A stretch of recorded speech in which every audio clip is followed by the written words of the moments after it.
Welcome to Let Me Fix This. Enjoy the video. You start by selecting the exact song portion you want, open the Music or iTunes app, and confirm the track is downloaded locally. Next, set the start and stop times for a clip of 30 seconds or less.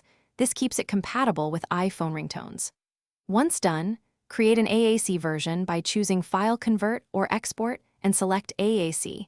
Make sure to keep the original intact. You are now ready to find that new file on disk for the conversion step. Once you have the AAC file, reveal it in Finder or Windows Explorer. This is where the conversion happens. Rename the extension from M4A to M4R. This tells iOS it is a ringtone file. Now connect your iPhone with a cable, open Finder or iTunes, and drop the M4R into the tones section or directly onto your device. Make sure syncing completes if the tone doesn't appear. Repeat the export, ensuring the clip is under 30 seconds and properly renamed before syncing again. Finally, set your new ringtone by opening Settings, selecting Sounds and Haptics, then Ringtone, and choosing the clip you added. If it doesn't show, restart the iPhone and resync the M4R file. Sometimes syncing or a password-protected track blocks transfer.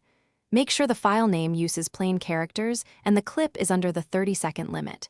If you still have trouble, re-export the AAC at a slightly different bitrate and repeat the rename and.